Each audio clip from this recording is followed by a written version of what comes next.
Hi, good morning, good afternoon, good evening. I am furious because it is inconceivable to me that any man or soldier with an ounce of humanity would brag about their conduct, especially when it leads to life being lost. Now, Prince Harry did spend some time in Afghanistan as a helicopter pilot. And by virtue of his duties, his actions did lead to lives that would end up being lost in the battlefield. Now, how can he, as someone who's familiar with grief, be braggadocious about such a conduct? Before we dig in further to this video, my name is Coach Chinyere, and this is This Blooming Room. Please share, subscribe. We talk about all things that have to do with relationships and human capacity for love, grief, and other things to do with life. So do subscribe, turn on the notification bell so you can be notified of our videos, and also share, like, and leave us a comment if you like the content that we provide. How can anyone be braggadocious? It is beyond comprehension. But did he really brag about it? Or was this just a spin from media sources, especially the British media, about his conduct? Now, I had started to prepare a rebuttal. When I first heard that, I was like, I don't know. I don't know Harry personally, but seeing the kind of work that he does, especially with veterans, it was inconceivable to me that he would brag about such a thing. And I had started to think to my head, no, this is not true, because I don't have a copy of the book yet.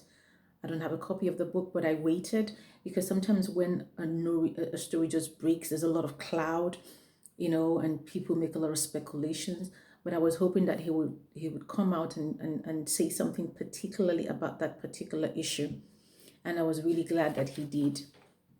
And this was what he said when he appeared on the late night show with Stephen Colbert. I like the fact that he came out and he addressed that matter. And it would amaze you what was said and how it was interpreted. So I'm just going to play a little excerpt from that interview. I hope you can hear it. For copyright reasons, I don't want to play it on mic, but just that particular part of it. Just listening, and I hope that it brings clarity to what we're talking about. Yeah. Leaks that you refer to, but perhaps not perhaps, without doubt, the most dangerous lie that they have told is that I somehow boasted about the number of people that I killed in Afghanistan.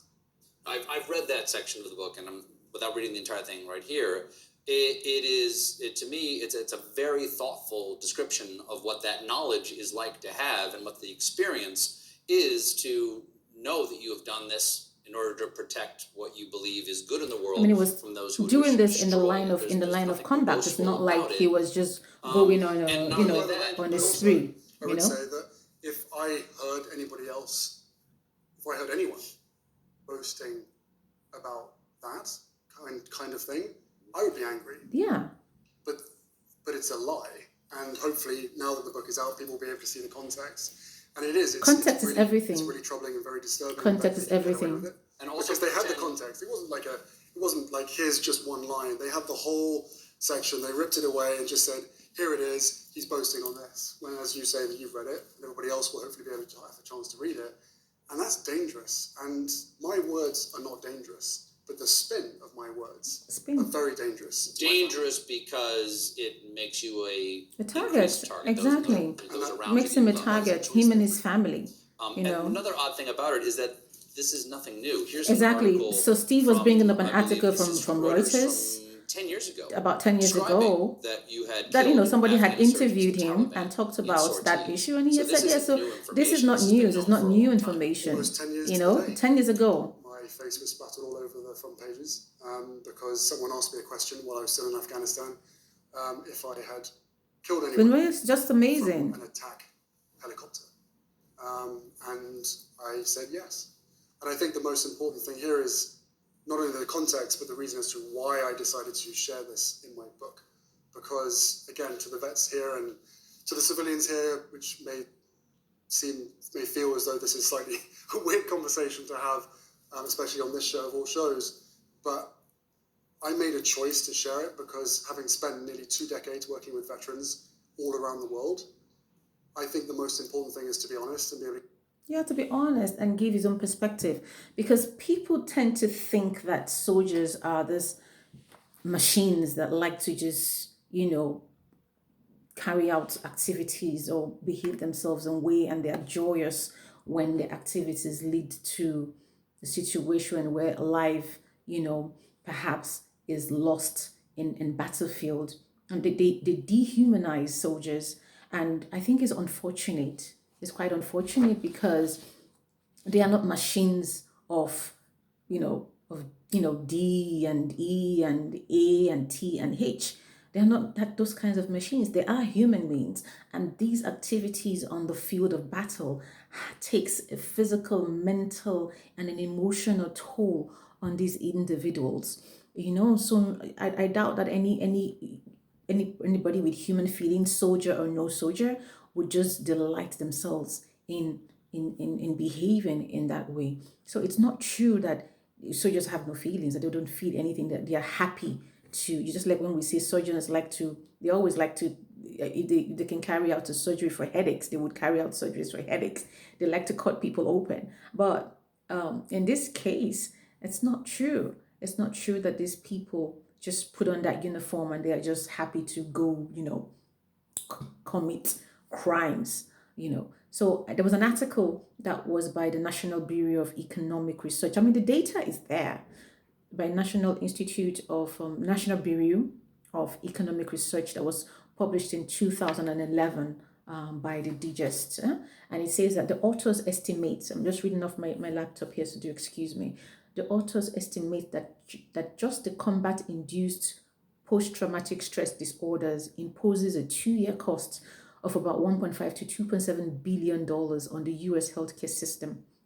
They determine that the psychological cost of combat are largest for soldiers who carry out things that lead to loss of life or believe that they had themselves been directly involved in things that lead to a loss of life. They are impacted when there are injuries or when they witness either the wounding of a civilian or a coalition member, or things that they had done indirectly or directly that will lead to that as well. Okay, these troops are at substantially increased risk of self-examination. They are also, think about it, they think about self-examination. They suffer bouts of depression and post-traumatic self-disorder. And interestingly, because you would think, oh, you're going to war, these are the bad guys and you are the good guy. No, this study says that observing the taking of, human, life and things that, do lead to, people being body bagged or wounding of the enemy has no independent adverse psychological consequences. It's the same. A human is a human, regardless of if it's termed the bad guy or if it's termed the good guy. Why? Because these findings are consistent with the hypothesis that strong feelings of guilt may accompany the body bagging of either non-combats or fellow soldiers. The data is there. It's clearly stated. So when everyone or almost everyone grieves, and we must stop thinking that there are those who are impervious to sadness or to grief or to depression or to extermination. Especially someone like Prince Harry, who himself is familiar with grief, the pains of grief, how much he longed for his mother. Even years after she had gone, he still had the hopes that she was going to pop out from where she was hiding one day and just take him and his brother. So he is familiar with grief. So he should know, have a first-hand experience of how it must feel for the families, regardless of if they are the bad guys, of how the families of these people might feel on the other side. Because his conduct had led to them, leaving planet Earth. So we have to listen with an open heart, understand context, get the full narrative, and then make a decision about it. I'll see you on my next broadcast. Don't forget to like, subscribe, share, and do leave me your comments. Thank you very much. Have a blessed day.